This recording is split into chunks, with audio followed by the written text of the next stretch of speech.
Bom dia, meu aluno, minha aluna, tudo bem com vocês?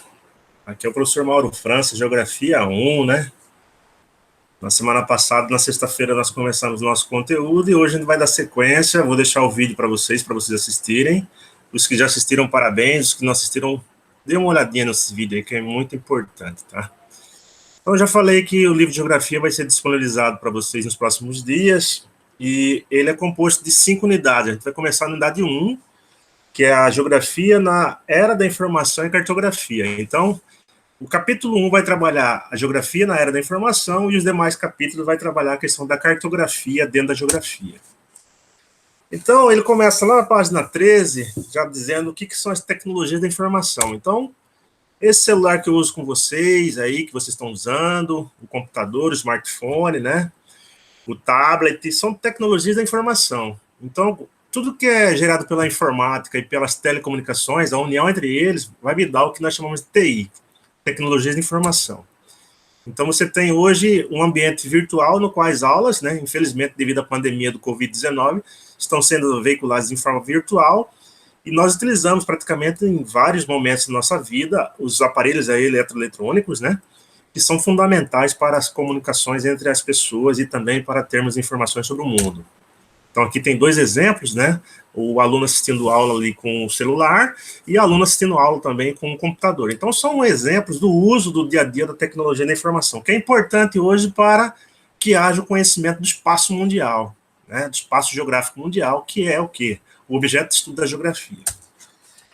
Na página 14, já dá ele comenta com vocês os meios de comunicação em massa. Pessoal, o meio de comunicação em massa é aquele meio que você atinge muitas pessoas, né? Televisão, rádio, jornal escrito, enfim, são os meios de comunicação que atingem a maior parte da população. Então, eles existem há muitos anos, né? Há mais de um século que eles existem, né? Telégrafo, depois telefone fixo, telefone móvel, celular.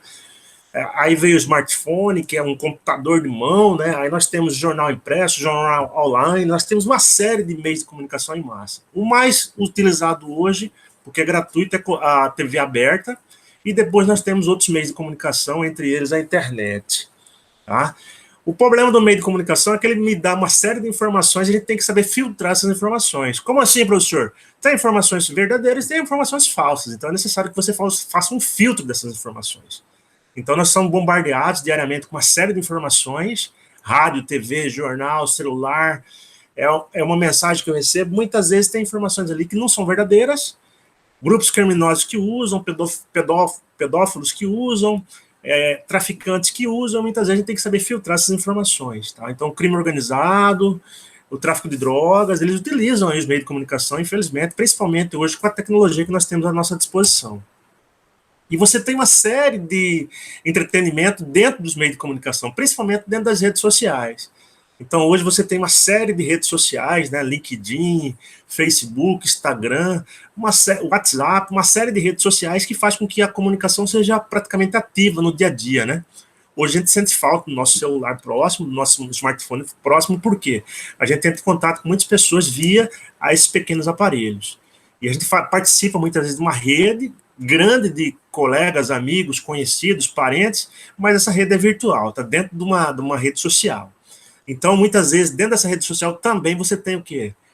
Uma série de informações que não são verdadeiras, algumas sim, e você tem o controle dessas redes sociais, dessas grandes companhias, Google, Apple, né, Samsung, sediado nos países ricos, nos países desenvolvidos.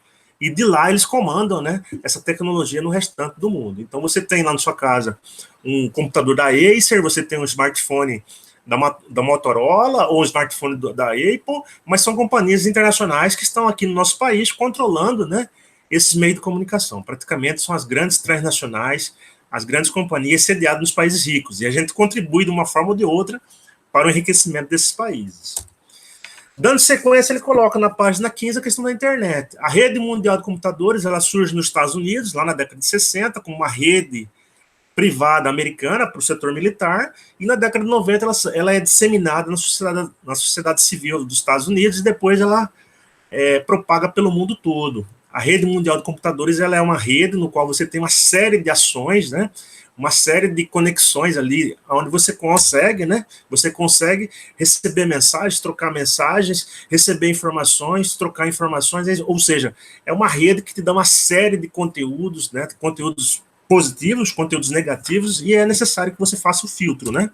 Por isso que eu falei agora há pouco que é necessário que você veja se a informação é verídica ou não, porque hoje tem muita fake news dentro da internet. O que é fake news, professor? São as notícias falsas espalhadas aí por grupos, organizações criminosas, grupos políticos, grupos de movimentos sociais ou não, que muitas vezes colocam uma informação falsa ali para prejudicar alguma pessoa, prejudicar outro grupo, prejudicar um partido político, prejudicar uma liderança, e muitas vezes é necessário que a gente faça esse filtro aí, né, para ver se a informação, checar se a informação é falsa ou não.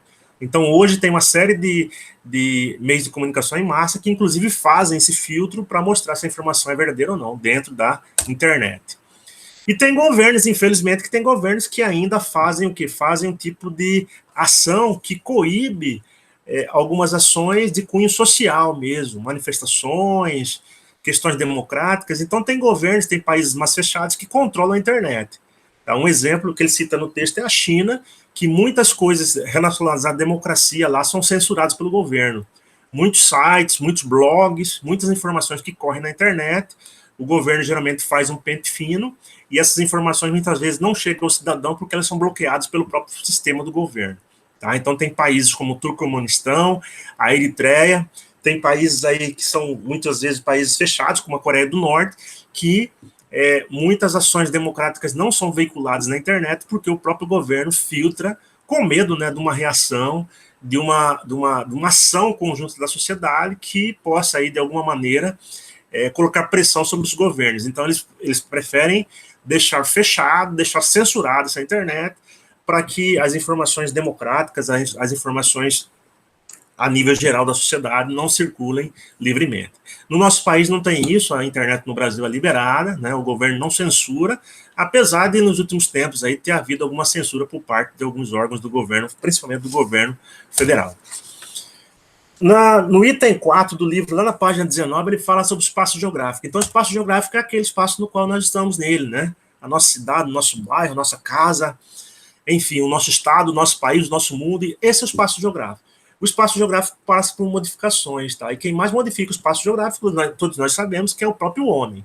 Então, aqui tem uma imagem de dois locais em momentos distintos, e vocês vejam bem que ele tinha um ambiente natural no passado, século XVI, e o ambiente foi modificado no século XVIII devido ao próprio crescimento da cidade. Então, o espaço geográfico é aquele espaço geográfico no qual você tem transformações humanas, sociais, culturais, políticas, né, proporcionadas pela ação humana dentro daquele determinado território. Aqui tem um exemplo nossa cidade de Cuiabá, a Trincheirona, né, lá na Miguel Sutil com a Jurumirim, a Trincheirona que você tem lá, você tem um espaço que foi modificado ali para as obras da Copa do Mundo 2014. Então, várias trincheiras foram implantadas, vários viadutos foram implantados em Cuiabá, modificando o espaço geográfico. Infelizmente, alguns não saíram do papel, né? Como é o caso do VLT, que está parado, abriu a cidade de Várzea Grande, abriu a cidade de Cuiabá, mas não saiu do papel. Até hoje, nós não sabemos o que vai dar dessa obra, né? E você tem o quê? Dentro desse espaço geográfico, uma série de paisagens. As paisagens são tudo que a gente observa ao nosso redor. Então, você tem paisagem urbana, paisagem rural, paisagem bonita, paisagem feia. Então, toda aquela movimentação que você tem dentro do espaço geográfico, população, carros, árvores, animais, pessoas, né? A movimentação que você tem, que você observa ao seu redor, que é visível, né? Nós chamamos de paisagem. Só que tem uma paisagem que está agora virtual, né? Que é a paisagem que está nos meios de comunicação, principalmente no celular, no smartphone, no tablet, no notebook, né? No computador de mesa, que é o cyberespaço. O que é o cyberespaço? É o espaço virtual. Hoje você consegue conhecer o mundo todo sem sair de casa. Então, quem proporciona isso é o quê? A rede mundial de computadores e a internet. Então, as conexões de fibra ótica, o desenvolvimento de satélites, a melhoria das telecomunicações fez com que as informações chegassem mais rapidamente, praticamente online, né, ao vivo, tá? Praticamente naquele momento, e você tem o quê? Conhecimento do mundo todo ali, sem muitas vezes nem sair de casa. Você quer conhecer um determinado local, você coloca lá no site de pesquisa, você vai naquele local, muitas vezes faz um tour lá, sem estar conhecendo o local pessoalmente, você faz um tour virtual. Então, isso que é o cyberespaço, que faz parte também do espaço geográfico hoje da modernidade. E nós temos, por fim, ali o meio geográfico. O meio geográfico foi um meio criado lá pelo um importante geógrafo no passado, já falecido, chamado Milton Santos. Ele colocava que o homem, né, passou por várias mudanças dentro do espaço geográfico. Então, essas mudanças ao longo do espaço geográfico, ele dizia que era o meio geográfico. E você vai ter 3 tipos de meio geográfico. O meio geográfico natural, o meio geográfico técnico e o meio geográfico que nós estamos hoje, que é o técnico científico informacional. Então, o que ele diz? No passado, o homem tem uma relação mais harmônica com o meio natural, ele respeitava esse meio natural, caçava e pescava apenas. Lá no século XVIII, ele começa a descobrir uma série de técnicas, né, que faz com que haja uma sobrecarga sobre o meio natural, que é a partir da Revolução Industrial, e meados da década de 1950, meados do século XX, né, 1950, você tem o quê? O desenvolvimento de novas tecnologias, principalmente na década de 70, com a Revolução Técnico-Científica, na terceira Revolução Industrial, no qual você vai ter novas tecnologias, principalmente relacionadas à informática e às telecomunicações, a eletrônica, a microeletrônica, robótica, a questão da genética, né, que faz com que haja um grande desenvolvimento da ciência, da pesquisa, e você vai ter o que nós chamamos de meio técnico-científico informacional. Então, hoje é possível a gente ter essa aula online, essa gravação que eu estou fazendo para vocês devido que é esse meio, que é um meio importante, que faz com que haja uma proximidade entre professor e aluno, mesmo em um momento difícil como esse momento da pandemia. Ok, galera? Esse é o conteúdo de vocês. Eu vou colocar lá o link, lá no AVA, né? Vocês vão passar para os demais e procurem estudar. Já deixei os slides lá no AVA também e tem também as atividades para vocês fazerem, para postarem. Pessoal, era só isso por hoje. Grande abraço a todos, fiquem com Deus, até a próxima. Valeu?